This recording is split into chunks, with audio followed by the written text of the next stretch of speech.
Guys, good morning po. Andito po tayo ngayon sa Basnigan. Ayan. May mga dilis po na nagbibilad ngayon. Hindi nga masyadong magandang panahon ngayon. Kasi ano siya, hindi masyadong mainit. Maganda magbilad ng mga dilis pag tag-init. Ayan po, ang dami yan. Ayan. Puro dilis po yan. Maganda magbilad pag yung sobrang init. Ayan. Ganda po talaga dito. Pag makita mo yan, pag ang daming pahuli, tapos ang ganda ng init, ay, ang daming dilis dito. Ito naman po, mga dilis naman. Nung nakaraan po, yung pinuntahan ko naman is mga daing naman po yan ng doon, mga daing. Dito naman po, more on dilis po sila. Ayan.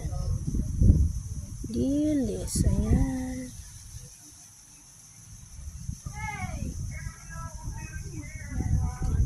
Ganda ng mga dilis, oh.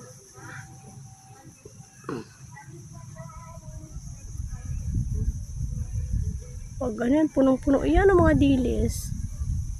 Ganda dyan. Kaya bili na po kayo ng dilis sa akin. Talagang kinukuha ko po yan sa Bilaran talaga. Thank you. Thanks for watching. God bless po.